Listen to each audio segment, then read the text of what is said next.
వైఎస్ఆర్సీపీ ప్రభుత్వ హయాంలో మేము కట్టడం మొదలెట్టాం. ఇలాంటి పాలకులు ఉంటారు కాబట్టి.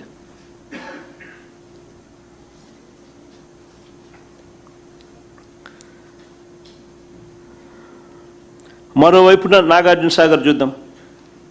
మరోవైపు నాగార్జున సాగర్ కుడి కాలువ నుంచైనా లేదా కృష్ణా డెల్టా ప్రాంతానికైనా, ప్రకాశం బ్యారేజ్ నుంచి కృష్ణా డెల్టాకి ఆ ప్రాంతానికైనా చంద్రబాబు ఒక్క చుక్క నీరు కూడా ఇవ్వడం లేదు. వాటికైనా చంద్రబాబు నాయుడు ఒక చుక్క కూడా నీటి ఇవ్వడం లేదు.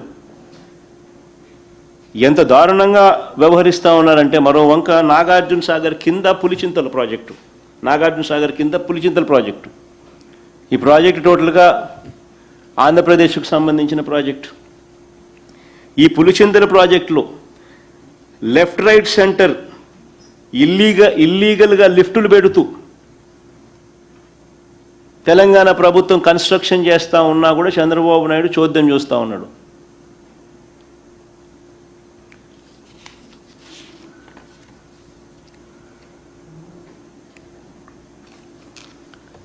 తెలంగాణలో చింతలపాలెం మండలం పాత వెలటూరు వద్ద పులిచింతల ప్రాజెక్టు బ్యాక్ వాటర్ నుంచి 8 టీఎంసీలు తరలించడానికి 1450 కోట్లతో చేపట్టిన మహాత్మా గాంధీ ఎత్తిపోతుల పథకం పంప్ హౌస్ నిర్మాణం వేగంగా జరుగుతూ ఉంది. It's an illegal project.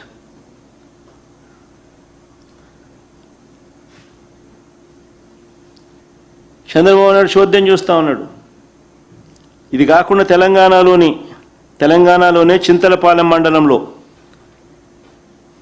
Buggamadaram వద్ద పులిచింతల ప్రాజెక్టు దిగువన కృష్ణానది నుంచి మరో 2.5 టీఎంసీలు తరలించడానికి 394 కోట్లతో చేపట్టిన రాజీవ్ ఎత్తిపోతల పథకం పనులు కూడా వేగంగా జరుగుతూ ఉన్నాయి.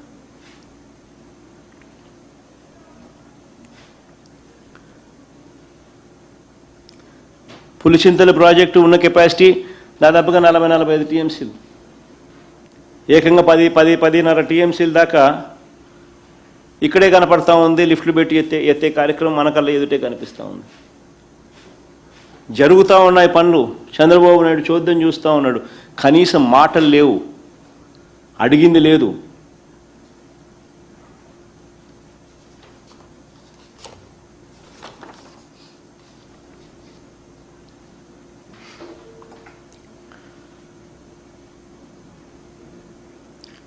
ఇది ఇరిగేషన్కి సంబంధించి ఇంత దారుణమైన పరిస్థితిలో రాష్ట్రాన్ని చంద్రబాబు నాయుడు గారు నడుపుతూ ఉన్నారు అనేది ఒక ఆస్పెక్ట్ అయితే, ఇక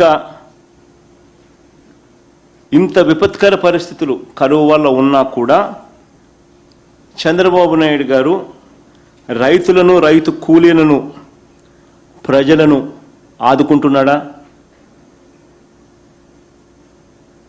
అది లేదు.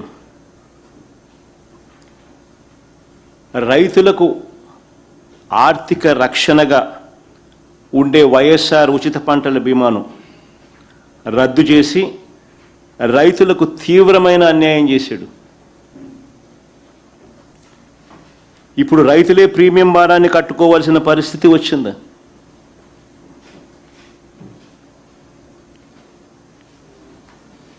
ఈ పంటల బీమా పథకం నిజంగా ఎంత దారుణమైన పరిస్థితిలో, ఎంత దారుణంగా ఉంది అని చెప్పడానికి ఒక చిన్న ఉదాహరణ.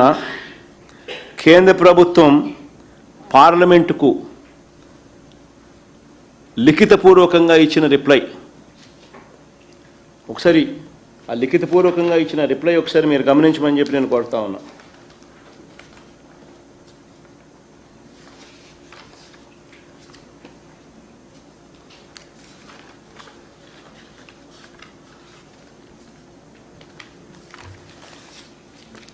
రెండు 2022-23 ఖరీఫ్ సీజన్లో 2022-23 ఖరీఫ్ సీజన్లో అంటే మా ప్రభుత్వ హయాంలో 2022-23 ఖరీఫ్ సీజన్లో 1,18,00,000 దరఖాస్తులు ఉచిత పంటల బీమాకు వర్తిస్తే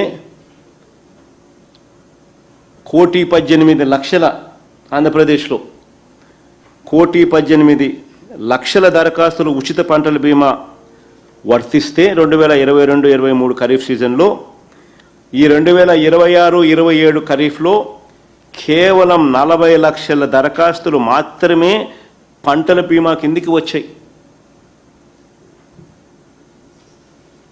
ఇది పార్లమెంటే స్వయంగా